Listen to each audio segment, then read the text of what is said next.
That's remarkable. And we are at last live. Folks, sorry for hanging around. We're 3 minutes late. And this was owing to some technical conniptions that we had over here. Ben's joining me from somewhere completely kind of outre in America. However, Jadeoua is kind of on British shores. But Yes. thank you, both of you, so much. Thank you, Ben, for struggling through with the technical difficulties that we have. There is one other guest who is due to show up, and I will be hoping that she appears in rapid, short order. But because we're late, folks, I'd like to crack on with the conversation we're going to have. Here is a story so far. This program arose from one interminable conversations I have with friends and colleagues about the state of our world. I suggested we should start having these conversations publicly because we each usually have great insights to share, but only speak in private groups and to each other. The net result is that, as far as the world is concerned, educated, well traveled, life experienced Africans apparently don't have a view of life and need to be taught what to do about their world. That was the genesis of this conversation on YouTube, and there will be more, I hope, to come in the future. Your comments as an audience will be fed into the conversation. So let's dive straight in and share our ideas as to what are the most pressing issues facing the African collective globally. My guests are music icon Ben Brako, surveyor and counsellor Naana Abokoma when she gets into the studio, and delighted to have podcaster Jadeoua. Now, I'm going to run around the studio now and get them to introduce themselves. And okay, it's now a happy result. Jadeoua has just, where we go. Jadeoua, last Hello. but not least, can we hear you? Can you give us an indication of sound? Hello, can you hear me? Oh, yep. Can you hear me? Terrific. Yeah. Amazing. Okay, that's super. Look, let's start from the top. Jadeoua, off you go. Can you just briefly introduce yourself and who you are, what you do, etc.? Yeah, absolutely. So, hi everyone. My name's Jadeoua. I'm a singer, I'm a writer, I'm also a podcaster. I have a podcast called Have Some Hope, where we talk about life, love, and all the lessons that you learn in between. And this is a great opportunity. So, thank you so much, Tet, for this discussion. I'm really excited to see where it goes. Delighted, delighted. Thank you so much for making the time. Next to you, we have he's Jadeoua. I don't know if you know him, but he's something of a music icon in my country, back Ghana. Of course, you're Ghanaian as well, but perhaps not as familiar with the country as I am. But more of that later. So, Ben, can you introduce yourself to our guests? Yep. My name is Ben Brako. I am a Ghanaian Highlife musician. But my basic passion is cultural issues. I think culture is at the core of most of our issues. So I do many other things besides, but I don't want to go into them now. Awesome. We'll come back and pick it up later, Ben, if we may. Okay, so at the bottom is Naana Abokoma. Naana, you're a broadcaster already, so please tell the guests and audience a little bit about yourself. Thanks, Ted. I am Naana Abokoma. I am a quantity surveyor and a counsellor. I am a mental health advocate. I'm big on mental health, especially within our community. So those are the issues I lean towards. Even in my construction career, I'm big on mental health. So that's me in a nutshell. Okay, terrific. Well, look, we got a kind of diversity of views. Of course, I'm Ted Kofi, Tete, often shortened to TET. I'm a broadcaster, have been in the media for quite a long time.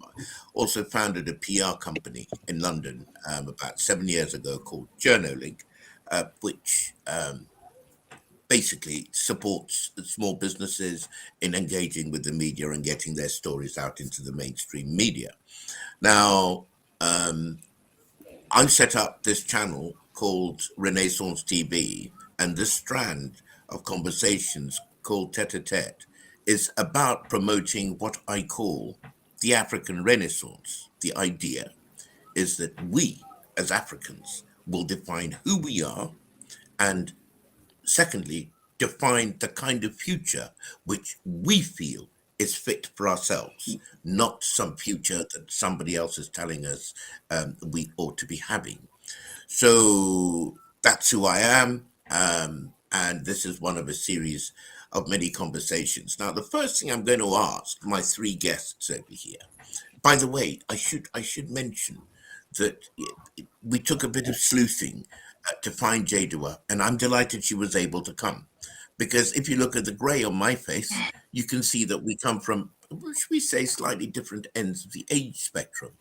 And yet, the challenges we face are perhaps even more relevant to people of Jadeoua's generation than mine. We've played our game, we've done the best we could, and it's on them now. So that's why I think it's important that we should engage young voices as well. So, Jadeoua, tell me, what are your two issues in your mind that affect people in the collective? So my two will be my first one is dealing with mental health as a young African. So I definitely resonate a lot with Nana and the work that she does, because this is a universal experience, and so I think it's just really really important that we are able to discuss it. My next Mhm. one will be about managing emotionally immature African parents, because it's a Yeah. huge one that me and my friends talk about all the time, and emotional immaturity is a really, really big thing in our community. So I'm really looking forward to discussing those. Yeah. Well, I don't know. We're getting some feedback from somebody in the studio. Could they turn off whatever they got going in the background, please? Um, I think it's you, Ben.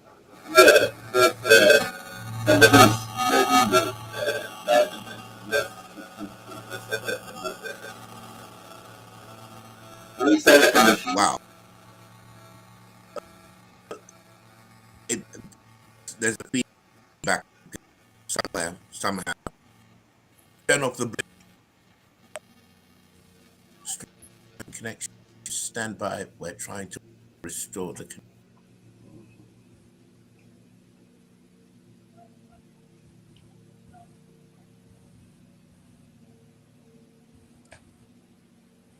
Sorry about the difficulty there.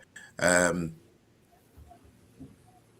is everybody Yeah, I can looks hear like you.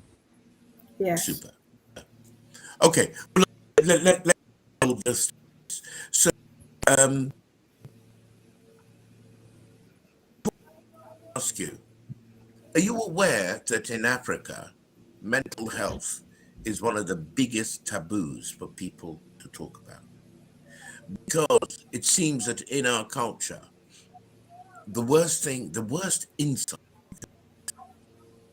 is to call mad.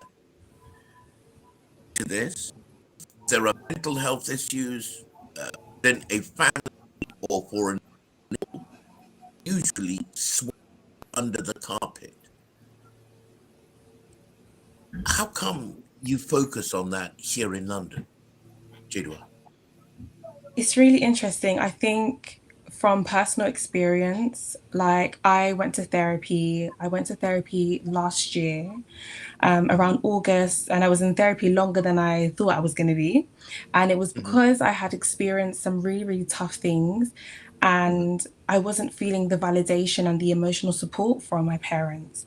And so mhm, it resulted in me having to seek out, a therapist. And it was the best experience I had ever had, because I think it really opened my mind to knowing that there's help out there. And it got me out of this bubble of shame, because I think as a culture, we're very, oh, keep it in the house, don't go outside and disgrace me. But that's really, really dangerous. And eventually you end up in a bubble, and you end up in a bubble with no support. That's how people decide to unalive themselves. And so I think it's important for us to not be ashamed How people decide to what? to unalive themselves. Unalive. You Yeah. mean commit suicide? Yes. What's an expression? Okay, well, I'm learning that one. Yeah, Excuse yeah. me while I note it down. Yeah, Okay, note no, that down. please continue. Please go ahead. Please go ahead. Yeah, and so I think the bubble of shame is one that parents really, really need to learn how to tackle with their children, because we're finding that, especially in my generation, a lot of young adults are going no contact with their parents. They no longer want to have relationships with them. And we won't put all the blame on parents, obviously. Like, we have roles to play as young adults, etc. However, you need support from your parents, especially emotional support, because you go out into the world and now the world is telling you how to behave, etc., when in fact you could have had that at home. And so I just think it's more so parents learning how to support their children in really difficult times, and not thinking that they're crazy or that they are, making this up. Mental health is not a joke. Your mind should always be in like a positive mind frame, even if it can't be in a positive mind frame, because I know toxic positivity is definitely a thing. This, oh, just be happy and like, just be positive. It's not possible. You wake up in a different mood every day. But I think just that neutral understanding of your emotions, being able to say it and really believe in what you're saying and be supported as well, is something that I really, really advocate for, because therapy was the best decision I ever made. And so I would love for more young Africans to see the benefits of it. Okay. Jade, I wish I could hug you over here, because it's a terrible, terrible thing to experience, and be on your own. And I have this thing where I feel that our national beings, because never in our culture we have to express our emotions. And as a result, themselves emotionally very repressed. And when you're repressed, it's very difficult to know with somebody who needs kind of the emotional kind of support that Yeah. they might need, particularly in a country like the United Kingdom, in an environment outside of Africa, where people like you and me are normal. We are the minority. You can see coming from 100 yards road. So we experience pressures which most people in Africa, where we are the majority, don't have. And so maybe sometimes we have to adjust some of our cultural attitudes, beliefs, and Yeah. behaviors. Jade, if I may just, thank you so much. If I may just move on now, where should we go? Ben or Nana? Choose your choice. Ben? I concede to the lady. What a gentleman. Oh, my goodness. I am Okay. honored. I am honored. Yeah. Okay. So, do you want me to talk about what Go ahead. Jay said, or you want me to No, introduce? I'd like you to talk about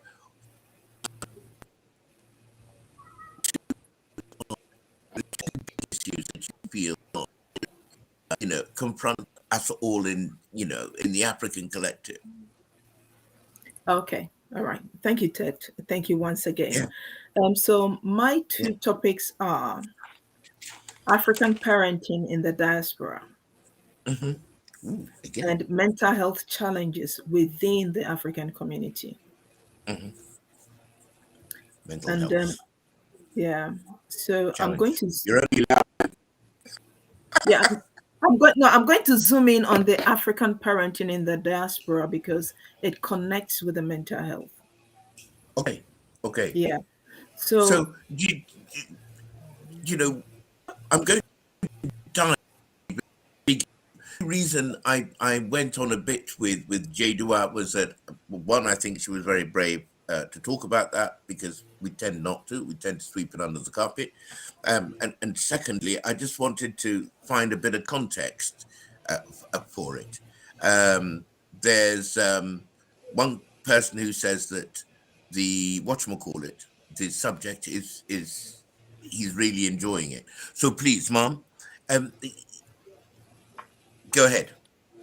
okay, so African parenting in the diaspora. I'll give a brief background. Mm. Why did I choose this topic? A lot of African parents, we came here. Most of us came here as economic migrants. We came here to seek greener pastures. Some came from very challenging backgrounds, maybe sleeping in one room with their families and everything. So it's like we are coming to make money and then go back home, build our houses, set up a business or whatever, and just enjoy our lives. But we have found ourselves 5 years, 10 years, 15 years, 35 years later, we are still in the diaspora. But subconsciously, a lot of us are still holding on to that mentality of we'll just be going back home soon. The home in itself is debatable when you spend 35 years here. So we'll be going back home soon. So we do all the jobs. We spend all the God given hours doing all these jobs to the detriment of our children, to the emotional well being of our children and our platonic relationships. So we are working all the jobs. Another one I will throw in is this one finance. You see a couple, the man is trying to build a house in Africa, the woman is trying to build a separate house in Africa, maybe for her family in the village or city somewhere. So there is a stretch on the finances.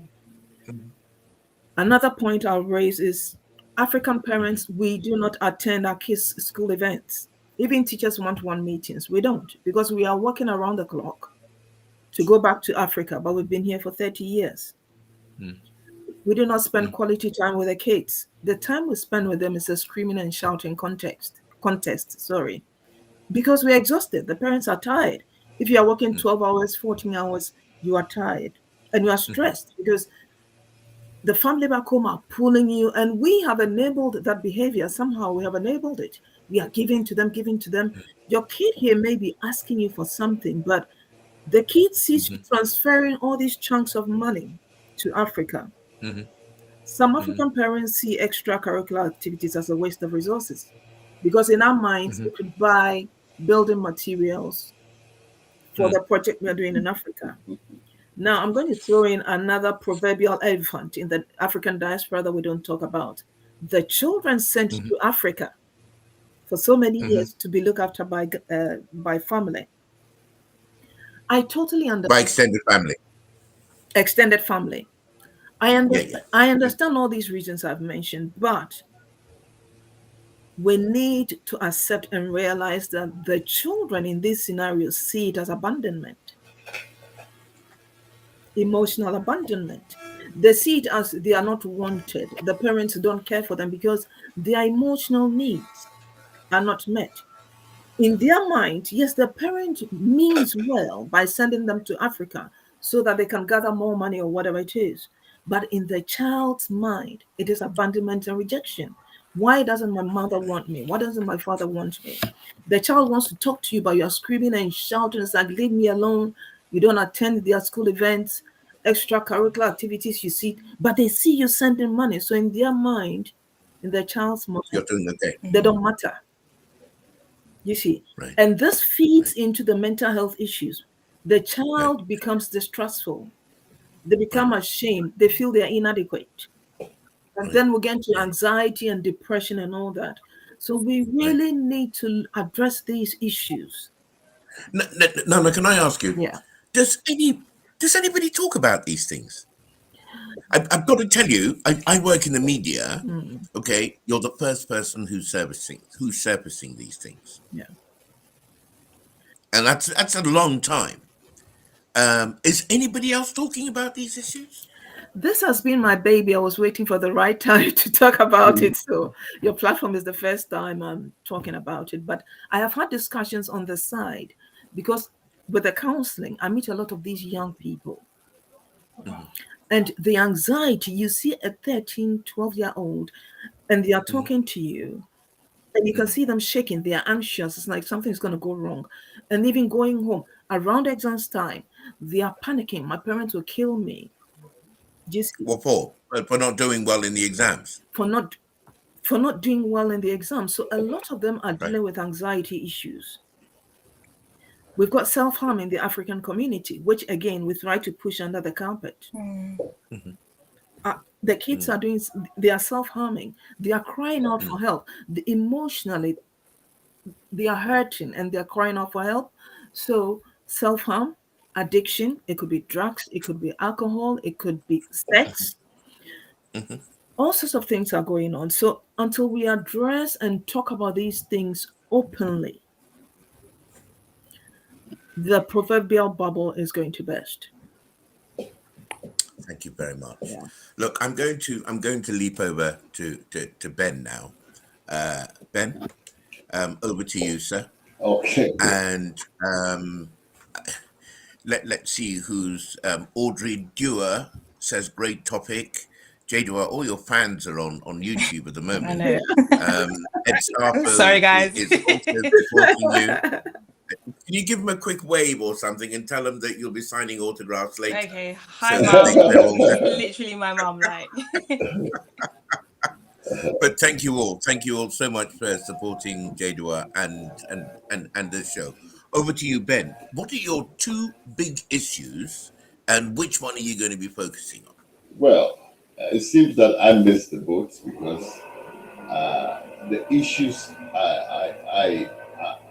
I'm bringing are an African black African. How should I say? Issue that affects the whole of Africa, not like individually. Okay, so I was thinking about what I call deculturation. Okay, which is something to do with the lack of any serious education on the culture and heritage of our ethnic groups, and that actually is education that is based on real experience and years of knowledge of of life's issues, as opposed to the kind of education we receive, which first of all turns us away from our real culture and any knowledge of it, because we tend it has been placed in our minds that it is primitive, it is backward, it has no value. Okay, so for me, that's a very, very crucial thing, issue, about us as Africans and about our people in diaspora. Okay. Okay. Deculturation. What's the second one, Ben? The second one is to do with the deculturers, because a lot of times we sit down and think that, okay, if only we could get our act straight, everything will be all right. Forgetting that actually we're being manipulated and controlled in so many ways, to the extent that just a few days ago I saw a piece. They asked this elderly Ga woman to sing the national anthem. And boy, was it a disaster. I mean, if you think about the national anthem, she had no idea what the words were. So she was just going to, and this is very typical, all over Ghana. That most people cannot sing the national anthem in a meaningful way, So we just go through the motions, okay? And I said that, how do we subject ourselves to such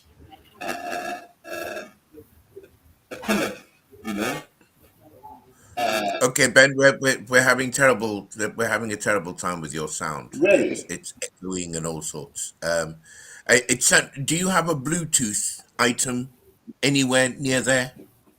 Yeah, but it's not. I'm not using a Bluetooth. That's why I'm using Okay. cables because I All read right. your But okay. warning. Okay. It sounds great now. Sounds great now. Yeah. Carry on. Okay.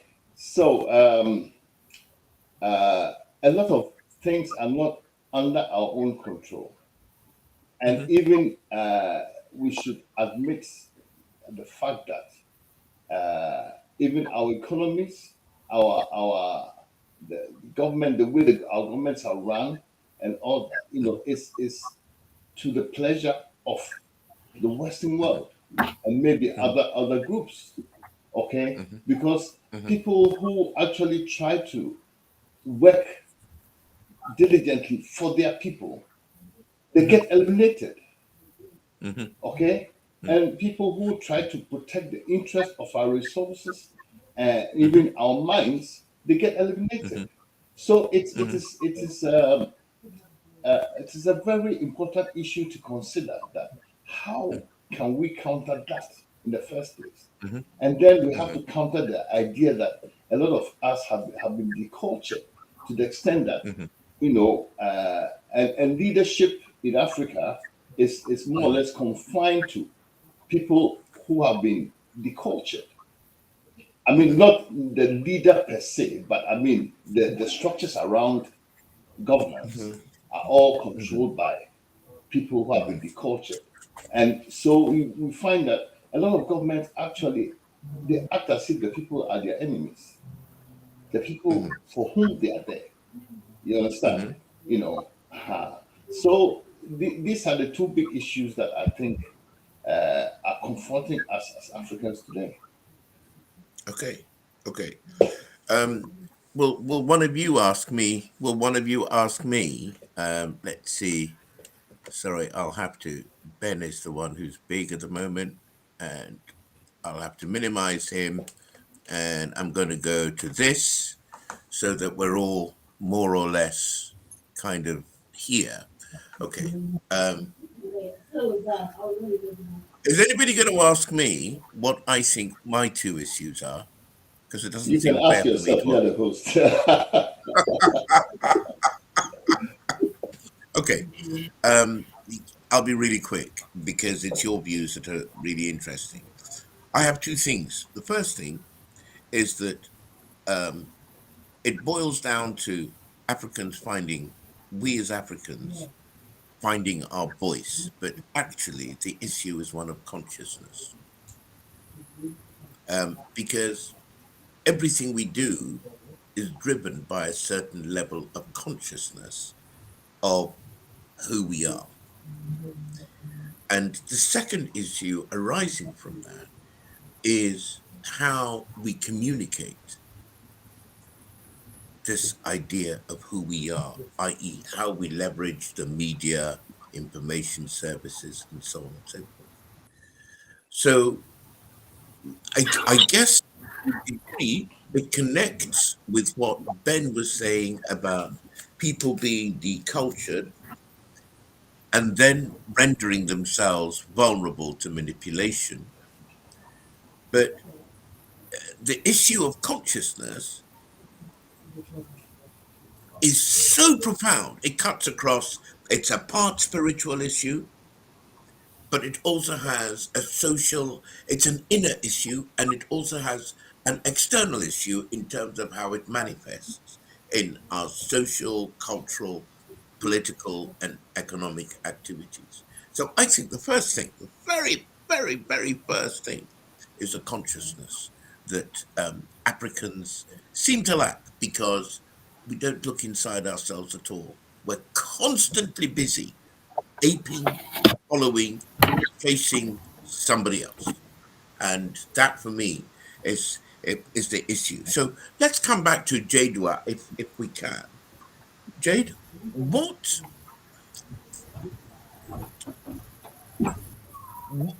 would you say to our collective about the issues you raised of um, parenting styles, Mhm. which is very similar to what Nana raised. What would you say to kind of African parents about their parenting style from where you're sitting as a person of your age? I think first and foremost, like parents need to be open to criticism. That it's okay that your child has come to you with a concern and they've said something, they've said that you've done something that they don't like. And instead of Hmm. your immediate response to be shouting or this aggressive response, you should want to listen. I think I'm seeing my generation parent a lot differently. I'm not sure if anybody's noticed, but there's something called gentle parenting. So there's parents Hmm. that are not shouting at their children, they're not hitting them or anything, but rather they're parents that are listening to their children. And there are parents who are now deciding to really take what their kids say seriously. And I find that a lot of my friends have never felt heard. They've never felt like they can go to their mum and talk to them about boys, about Just because they don't have a voice. yeah, They don't because have a you voice. don't have a voice at home, but you have a voice outside. And so you find that they are the loudest outside because they want to be seen. You find that in their behavior, they're really aggressive, etc. But it's because they want somebody to notice them because when they go home, nobody notices them. And you're dealing with whatever it is your parent is dealing with. And so I think parents need to take into consideration, how does my child feel about my behavior? And if we come to you and say, actually, mum, like I don't really respect this, or dad, I don't like when you call me stupid, instead of just saying this is how you do it. And so I think language is very important, understanding that your aggressive tone, your aggressive approach, it causes us to like close up. And then they wonder why, Hmm. young adults are now going no contact because we're tired. They don't want it. We don't want to speak to you because you don't know how to receive us. And I find it really strange that as a parent, you wouldn't want to sit down and ask your child, is there anything I could do better? And so I just think parents need to be more open to being criticized by their children. It will make you a better parent. Trust me. It doesn't mean that you're doing a bad job, or you probably are, but you asking could, potentially better your relationship. And so, yeah, that's what I would 100% say. Okay, Jadeoua, thanks for that. You see, Ben was chuckling. Nana had a wry smile on her face. Mm, Um, what are your opinions about what Jadeoua is saying? She's not making this up. I can see in her No, no, face. no, no, no. She is not making Yeah, this up. she's not. I mean, So, she's being very so genuine. And yeah, also, I okay. wanted to add that. And she didn't read it in a book either. Okay, You know? that's Yeah. great. Yeah, but I wanted to add that this phenomenon it's not just happening outside Ghana; it's happening mm, inside Ghana because inside Ghana now there is part of a world that is from outside, and they are copying because of the internet. They are copying the lifestyles and stuff from outside because yeah. they believe that that is what how things should be. Now, the other thing is that a lot of times, because to add to that, a lot of children are committing suicide in Ghana or on living themselves. Is that your expression? Yeah, unaliving. Unaliving, okay. You know, children are doing that in Ghana, very distressful. But also, I think that children outside who live with immigrant parents should maybe should have been trained by their parents to see them in a certain perspective. But because you explained it thoroughly that a lot of times they're so busy, they're struggling so much, they're working so hard just to keep Mm, things together, you know, and then the child comes home and all is it's all about a sneaker shoe. What the hell? You know, don't really appreciate the fact that I put food on your table, I give you a place to sleep, you know, I try to put you in a good school, that kind of thing. I struggle, you know. So it's not just about your personal liberty, you know. And the other thing is that parenthood, anyway, has a lot of cultural elements, and there's a lot of confusion in the parents themselves as to because they take certain aspects from their traditional culture, and then they want to equalize also with the international scene, which is like, the way it's done in Europe and America and all that. That children are given so much leeway, and they need so much time and attention. Now, I wouldn't say it is an African thing. I would say that it is just the way the outsiders do it. You know, they do a lot of things and they respect a lot of things we do because they don't understand. For instance, I give you a typical example.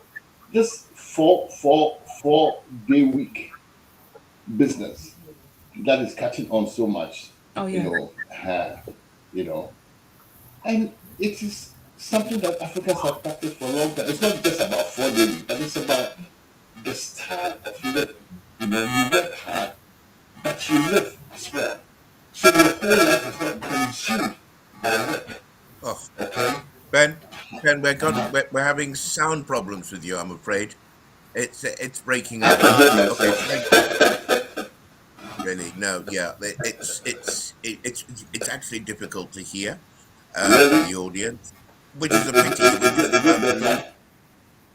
Sorry, Okay, well, I will leave no, it's not. It's Abokuma. it, yeah. I think I I think you better might have to defer to, yield there. Nana, yeah. what do you have to say about what Jadeoua was saying? I I agree. We need to. Yes, we've come from that strict militant upbringing. Yes, that is who we are, and we were in survival mode when we came here. But we have been here for a while now, so we need to pay attention. Um, when Ben was talking, you see, culturally, we have some very good things in there. Some very good things in our culture. Do you see? I don't know if you, when we were growing up, you have your grandmother sit down with us, telling you Mm-hmm. stories, teaching you things, and listening to you and asking you questions. Those are very good things in our culture that we can bring in the raising of our children. We need to pay attention to this survival mode and putting too much pressure on ourselves. We are building a 10-bed house floor in Africa. Your child wants to do an extracurricular activity. You say it's expensive. Your child wants you to meet the teacher. You are working 14 hours, so you can't go. So, of all the 30 children in the class, he or she is the only one whose parent didn't show up for the parents' evening. And it's not once, it's not twice. It's been like that over the years. You see, so this emotional abandonment, it leads to trauma. We have anxiety issues.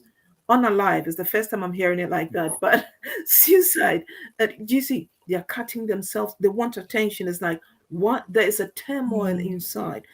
We really need to pay attention. We are not. I don't think Jadeoua is really saying parents should spoil their kids. No, but let's hear them out. And I, You see, let's hear them out, and then we can adjust. We can adapt. Let's be open because on TikTok, I saw this young African lady. She was angry. She's got no contact with her parents. And I think the one of the siblings wanted her to come home or something like that. And the parent, all the mom said was just one word. And you could tell the one word, it was as simple as, "Where are you?" That one word triggered so much in this girl. If the mother was in front of her, I promise you that girl would probably be in prison by now. There was so much anger and pain and frustration. So these are the real issues out there. So we need to listen. Yes, I understand as a parent, we are buying them things, we are doing things for them, but the children are saying, "Yes, mommy, yes, daddy, thank you. But what we really need is for you to be there for us yeah, and I just emotionally." wanted to add on to that really quickly. Okay, There's a go book ahead. called All. Oh, sorry, could you hear me? Yes, please go ahead. Okay. Yes. I know I just wanted to add on to that point because there's a book I read called All About Love. It's by Bell Hooks, and she says in No, one of the hooks. chapters, yeah, Bell Hooks. She says that it's not love if they've just clothed you and they've given you a roof over your head and they give you food and you have somewhere to sleep at night. That's basic necessities. That's just care. But love is the tenderness, it's the nurturing, it's that I want to listen and change, it's that I want to listen and grow with you so that we don't ever have that disconnect. And so All About Love by Bell Hooks is a great book. I think everybody should read it.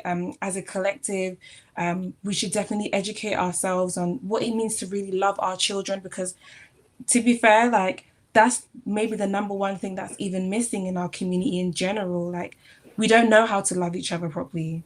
Okay. Can I? It's so interesting. Sorry, Ben, go ahead. Yeah, I wanted Go to ahead, say Ben. that it is also a question of communication. You know, in Ghana, a lot of people do not even know how to communicate with their traditional people. Okay, there's a way of doing things, and you find that the youth adopt a lot of stuff from behavioral styles from outside, and you find it even in the music that the young people will go on stage and they want to talk about sex, in a very open rated way, which I think offends some of the sensibilities. But we can always talk about sex, but our people would prefer you to be a bit more poetic and YouTube a bit rather than just say, or something like that. And holding their crutches, on stage, that kind of thing. So there's a certain way of communicating. But because people have come from Ghana to live there and they have a certain outlook, and then the kids learn from the society how how much they're empowered, how free they should be in expressing themselves, and maybe even the way they approach the subject, will offend the parents. I'm not saying that the parents are right, but I'm saying that it's important to have an appreciation and understanding of your parents. Okay, that first of all, that the basic thing that is they're supposed to do is to bring you to life and maybe take care of you till you at a certain stage, But I think that a lot of kids now demanding too much from the parents. Okay, and it's also part of the upbringing. Okay, because some people manage to get their kids to be very independent very early on. Okay, and if it was in Ghana, like Abokoma was saying, the grandparents and the aunties are there to fill in for the parents who are otherwise busy. You see what I mean? So there's a social thing, and also, of course, the educational aspect. I don't mean school education, but cultural education for them to understand who their parents are, what their experiences have been, and where they're coming from. So it's a very wide subject, actually, But Can I, if I may chime in here? One of the things that you see is that owing to the fact that we live as Africans within a context, and that context is shoved in places, if not live through the media and everything, that people are busy trying to survive need, principally. It's like Maslow's hierarchy of needs. Until those physical and survival needs are met, it's very difficult for people to go beyond that, to start thinking about kind of social and self-actualization needs. That's what that scientist said. But one of the things that it seems to me we need to come across is that whatever environment we find ourselves in, whatever the mainstream media is telling us that we are supposed to be driving, wearing, living in, eating, going on holiday to, or whatever, we have an identity. And it seems to me that the biggest trick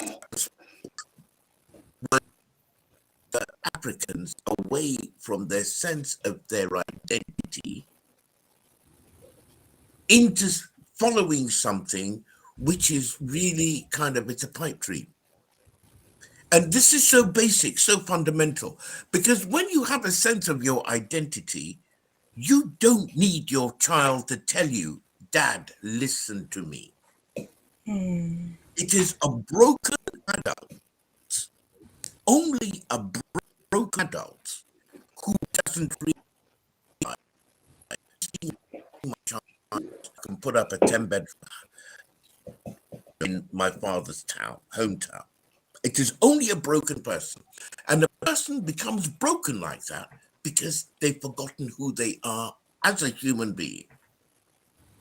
So this matter of consciousness, it's got nothing to do, as far as I'm concerned, with your level of education, because some of the most educated people are also the least conscious people. For example, very educated people in Ghana are now growing their children and speaking English with them as the lingua franca at home. Okay, so all the science says that this child will be led away from themselves. And many mistakes of this nature are going on. So if and these mistakes are mostly by the middle and the educated.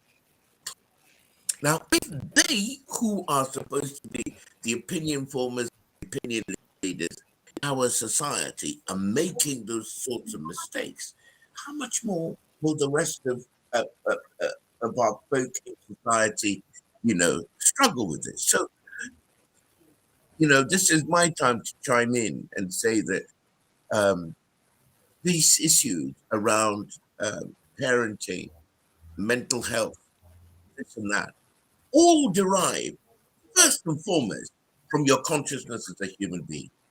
And this manifests in absolutely everything. If your consciousness is low, every charlatan will come along and tell you that in the name of this God, I will make you rich, and they'll rob you.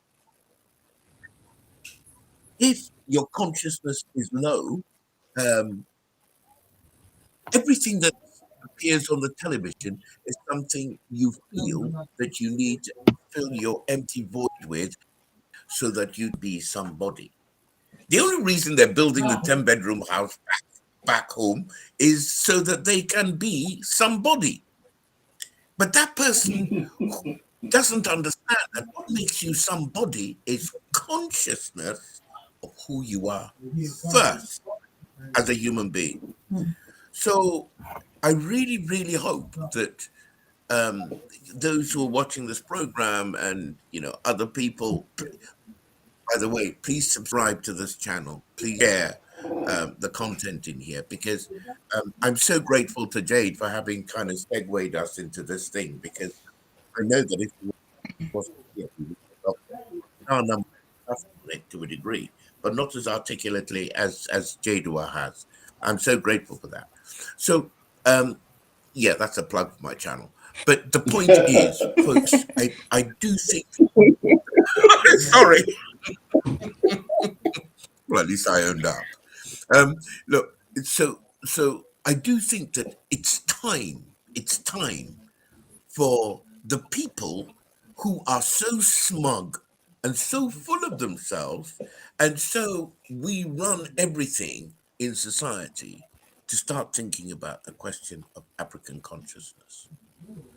Can I just read a couple of the comments which are coming through here? By the way, I really appreciate everybody kind of chiming in with this. Ed Sarpo, thank you so much, Ed.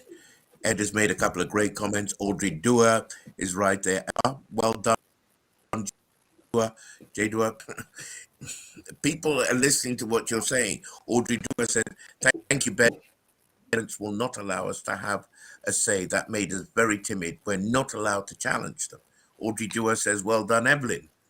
Audrey Dua again said, you said it all. Veronica Carrara, Veronica, who I'm actually working, co-authoring, she's written the book and I've been kind of supporting her in writing it. She says it's a great conversation.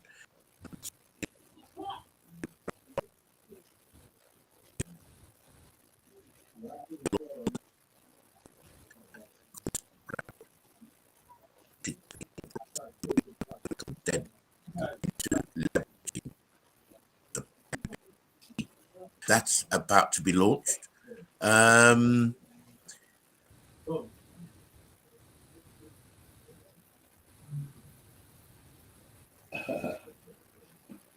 Yeah. Tete, you've gone mute. Have I? Yeah. You just came back. Yeah. Can you hear me? Yeah. Okay. Yeah, but your voice has been shaky all along. I don't know why. I do forget. Maybe it's a voice of God.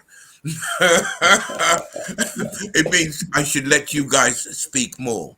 So, if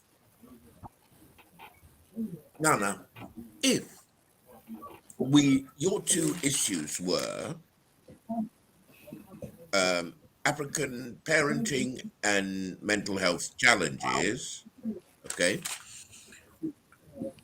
how should we go about addressing these issues?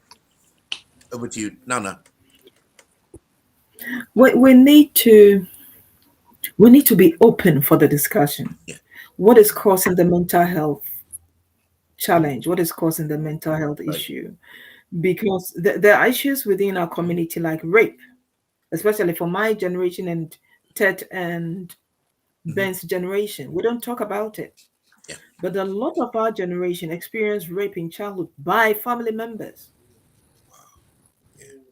You see, Yeah. and a lot, the repercussions are there. There's the trauma, there's the anger, there's the anxiety, there's the depression. So we need to have open conversations about this, like you're doing now. So until we start talking about these issues and addressing them, then we can't go further. But this is a start. So the more we talk about it, the more we can address and assert and make the necessary changes. So, can I ask? This is really, I mean, this matter is really serious because you can twist a child by sexual molestation early in their lives. You can rob them of the rest of the rest of their lives. How do we go about making this acceptable? Can I just give you an example?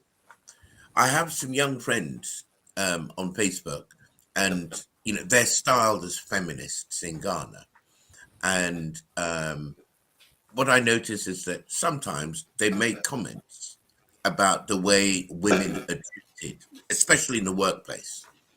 And what they're saying is not rocket science. It's like 1 + 1 = 2. Any normal, decent person will see it. Not one Ghanaian man will get up and speak as an advocate for them.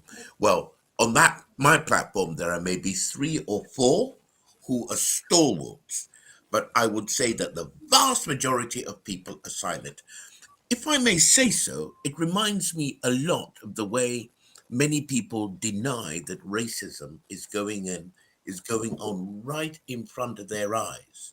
They won't say anything about it themselves. How do you think that we can bring up these uncomfortable conversations to the fore? Or do we need celebrities like Uncle Ben over here to get up and sponsor programs, shows, and so on and so forth? No, over to you. Tell me how we cross that divide. I think I'm going to plug right now. I'm going to just piggyback on what you've just said, Ted, and plug. Yes, Uncle Ben, I've been a great fan since childhood. So just by the by, There you go. I No wonder you're such a wonderful person. You see. thank you. And he's so rational and objective. Sorry, carry on. No, because it is a cycle, Ted, because the rape happens, the molestation happens, the physical abuse happens. Why would a parent beat their child to near death? Do you see? Such a child who is now an adult is angry. It doesn't take much to trigger them. We are quick to talk about that monstrous person. Oh, why did he or why did he do that? But let's go back to childhood. What happened in the childhood? Yeah. So we need to start seeing Can I that. ask Look, you a question? these Do you Go ahead, yes, Ben. please. do you think that this is a uniquely African issue? Because No. so it is actually seems to be a universal issue of this. You know, it happens all over, and still it's not properly addressed. I think that in the case of Africans, it might be a bit more difficult because already, you know, there's taboos about talking about certain things, you know, and then they easily blame the child, you know, especially if older parents are older relations are involved, you know, they'll say that, you know, the child is a bad, you know, child. And See, excuse me, Ben, may I say that I encounter the whataboutism argument often because I advocate for a lot of things that I have to push for. And people say that, well, it's the same in America or it's the same in Germany. Well, let it be the same in Germany, America, Iceland, and Azerbaijan. I don't give a stuff. no, Tete, I wasn't Happening. objecting to. I wasn't, you know, trying to tune on. No. all kinds of things. I This was isn't just at you, Ben. Mhm. What I'm saying is that, you see, I do strongly feel that we need to take off the table the excuse that this is a problem. He's vanished. But anyway, he's back.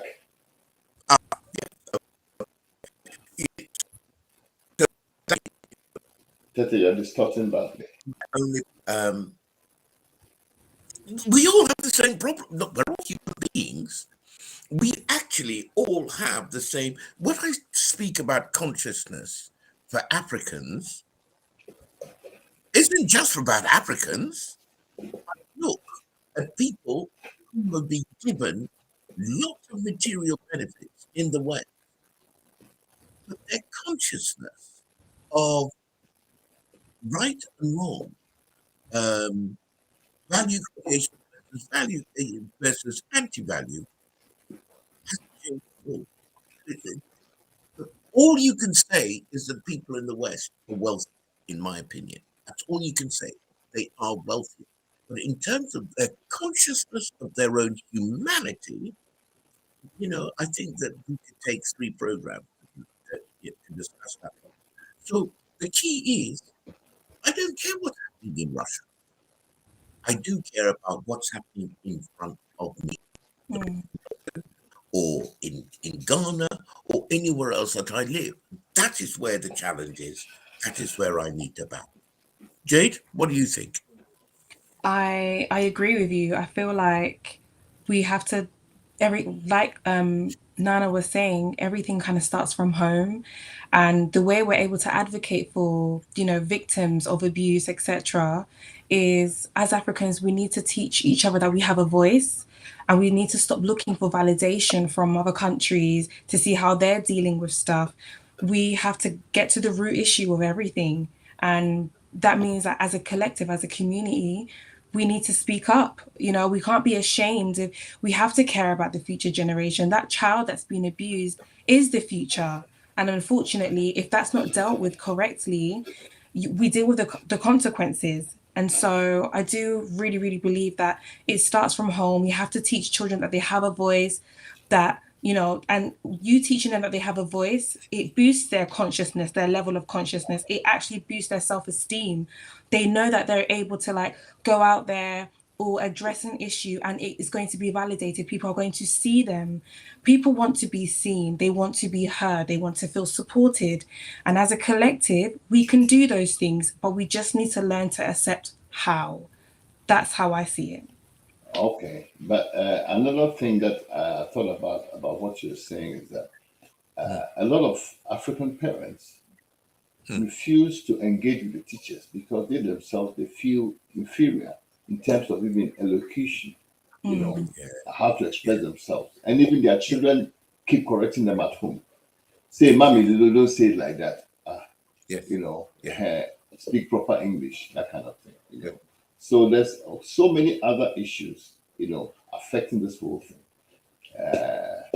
But anyway, so that was my I mean, sometimes when the problem starts in the living room, the solution is found in the bathroom. Or if it starts in the bathroom, the solution is found in another room, in the house. I'm coming to the matter of language. I left my country of birth at a very young age. By the age of 8, I was getting elocution lessons. That's why I sound so weird. Now, not everybody had that kind of upbringing. But for me, it is a tragedy that maybe the accent with which we speak our former colonial languages are used as a measure of what's in your head, because it's got nothing to do with it. Nothing to do with the price of fish at all. And it minds me to think that as a matter of priority, the African continent needs to start putting together a continental language. I don't care what it is. It's certainly not going to be Gar or Fanti.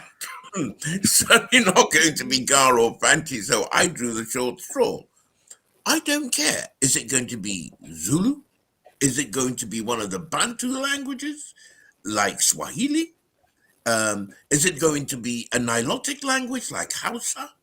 I don't care what it is, but it is now time for the continent to bite the bullet so that if a person is fluent and well-spoken in this transcontinental language, they will still have some clout. I know very few Japanese people who were that fluent in English. But the only reason they're respected is because their native language is respected. And in their native language, they can cut it with anybody else in the world. Do you see? So that's what I'm trying to say, that, look, if the problem started in the living room, solutions in the bathroom, I'm being a bit cute there.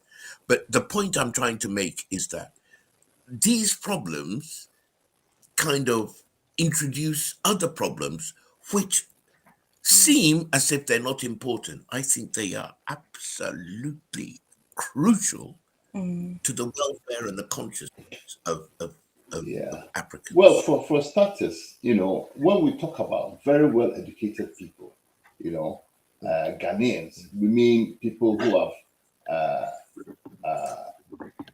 advanced very well in the educational, with doctorates and stuff like that.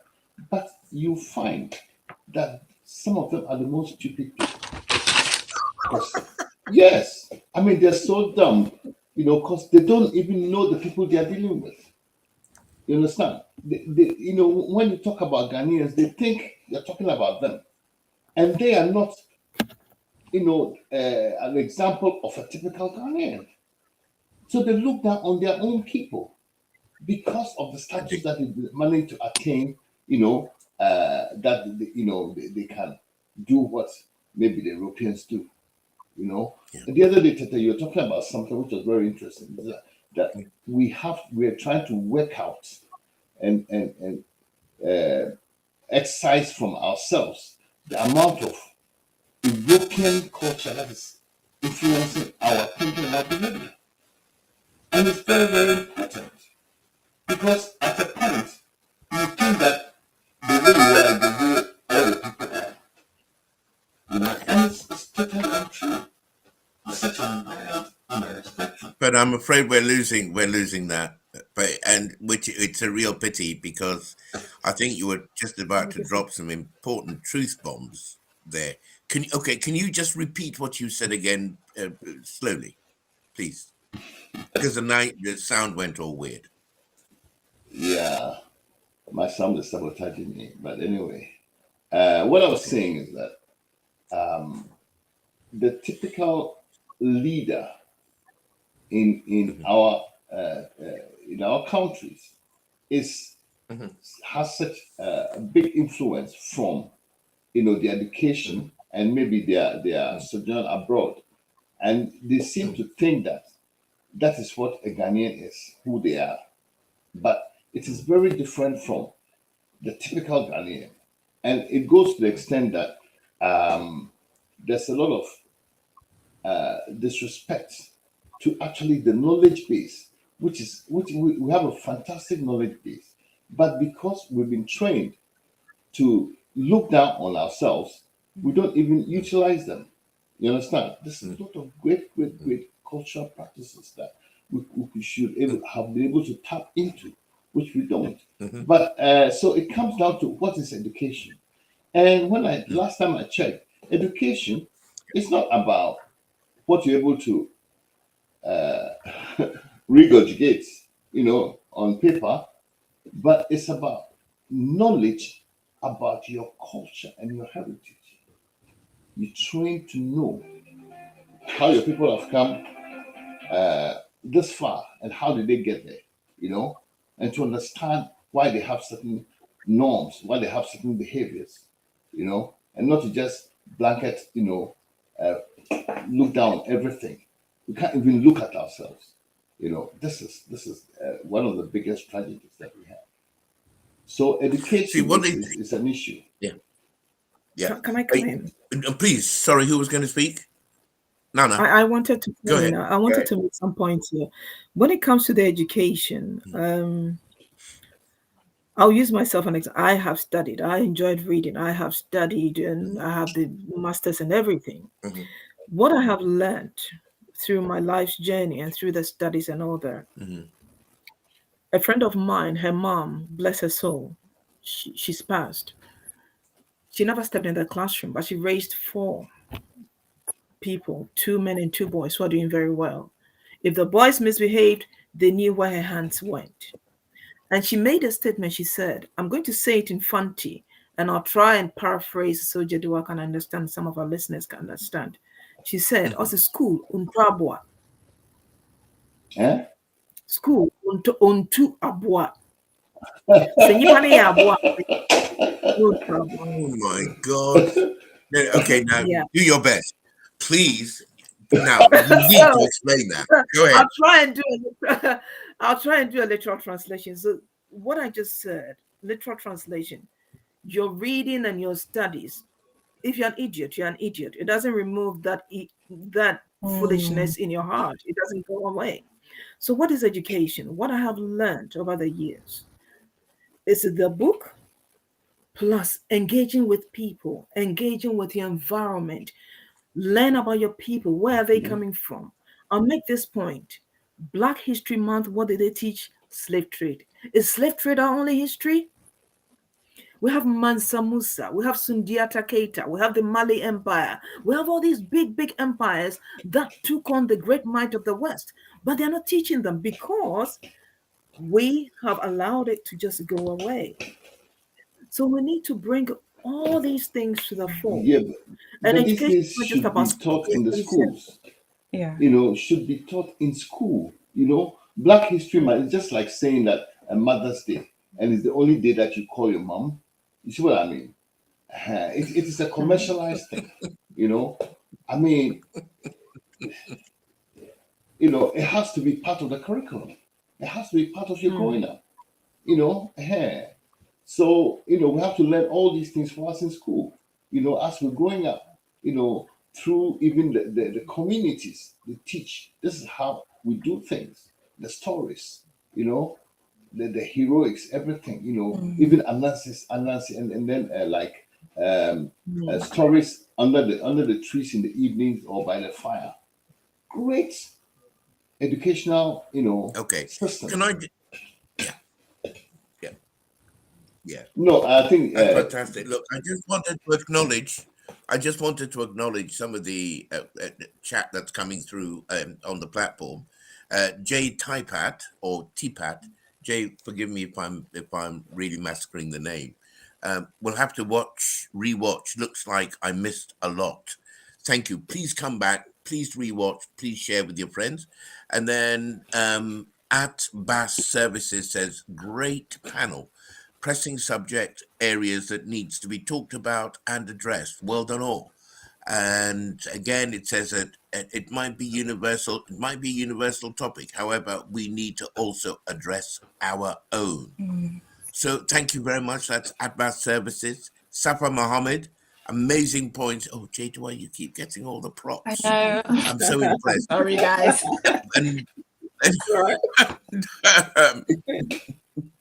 I didn't know that I had an Emmy Grammy winner in the studio. Well, one day. Audrey again. Speaking English is not. No, this is Abbas Services. Speaking English is not a measure of intelligence. The focus should be on how to express our inner thoughts, and the fluency will follow. Thank you so much. So yeah, there we are. Look, it's that time. We've been here for an hour and 15 minutes. I like to try and keep it at about that period. If we can go round the room, and starting with Jade, just some parting thoughts about the big issue that we need to, in your opinion, that we need to address. Just briefly. So in terms of the conscious conversation and building our self-esteem as Africans, I really, really hope that we see the significance in who we are as people, so that we're not ashamed to speak our language or cook up the food that we make. And so we can still embed that culture in the next generation, so that when we have our children, we're able to pass that along and it's not something to be ashamed of. And I guess in the conversation where it comes to the mental health aspect of things is, parents and obviously young adults just learning to be a lot more open so that we can talk about things. There's no shame in discussing these really, really difficult, conversations, but they're necessary. And I feel like as Africans, that is how we're going to be able to move forward. We have to be able to receive this criticism and then see what happens on the other side. And it's never a bad thing. It's always something amazing that comes out of such conversations. And so it's been an incredible conversation, guys. Yeah.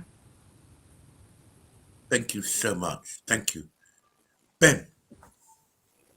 Yeah. For the takeaways, I would say that one of the key things is about Africans especially is that they easily lose their tradition and culture, their ethnicity, in favor of being an international. And that you find that most of the successful groups in the world, always, they are themselves when they're at home. Maybe you go to work, you have to wear a suit. But when the Japanese comes home, he wears a kimono. When the Chinese comes home, speaks Chinese to the children, the Indians, you see, they know their culture, they know themselves. Even the British Prime Minister is observing Indian cultural events at 10 Downing Street, right? And the cabinet is getting involved, which an African will never have done. Diwali and all of that. You know what I mean? So it is actually getting to accept and respect ourselves for who we are. And that is based on knowledge. We have to have the knowledge about ourselves, which, we've been convinced that a lot of us take knowledge about ourselves from our enemies. You see what I mean? They tell us that, oh, your religion is no good, your this is no good, your this is no good, your art is devilish, that kind of thing, So we reject ourselves. And we have to be confident enough to accept ourselves.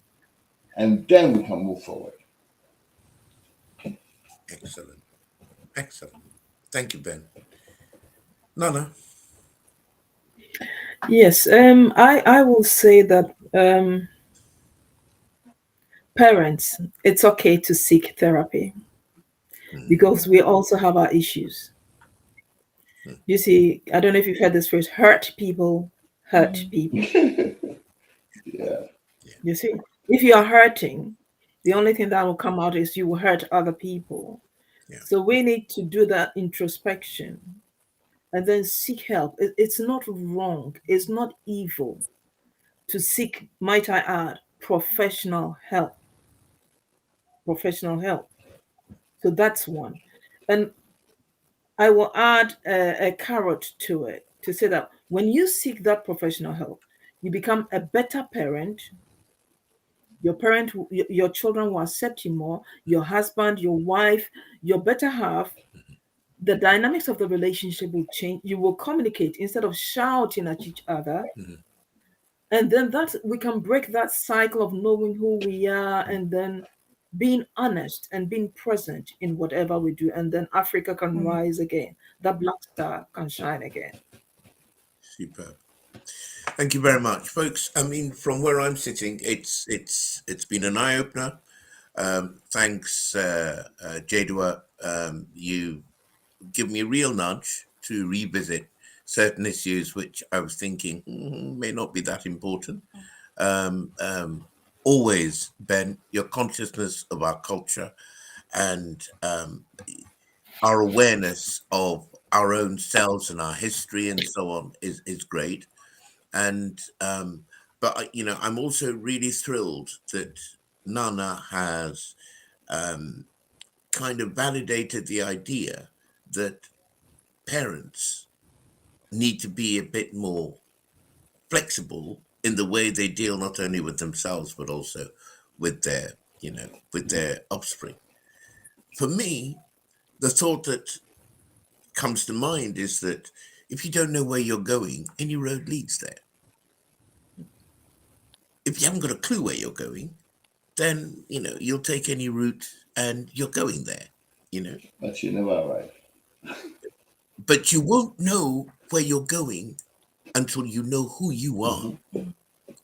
And so the challenge, I'd like to throw out, I mean, if there's any homework on this, and it applies as much to me as it does to Jadeoua, to Ben, to Nana, and the rest of our wonderful friends who've so kindly spent their time with us this evening, is raise your consciousness of who you are. Because, once you know that, you will know what to do. You will know which way to go. But if you spend your time studying other people, well, that's where any road leads to where you're going, because you don't know who you are, and so you don't know where to go. And on that note, I'd just like to close it, unless anybody else has something that will be reported. Fela put it very correctly when he said, if you don't know where you're coming from, you will never know where you're going to. I didn't know he said that. Yeah, he did. He told me personally. Fantastic. Okay, folks, thank you so much. Thanks to Jadeoua, to Ben Brako, to Naana Abokoma, to a wonderful audience, Veronica, Audrey, Atbas Services, Ed Sarpo, and everybody else who so kindly joined us, Autumn Rose, and so on, Selena Curbs. Thank you so much for joining us and making this program worthwhile. Please subscribe to my channel, share this, and send your comments along. It'll keep the conversation going. Ladies, gentlemen, good night. Thank you for joining us. Thank you so much. Thank you. Bye. Thank you. Bye. Bye. Bye. Bye. Bye.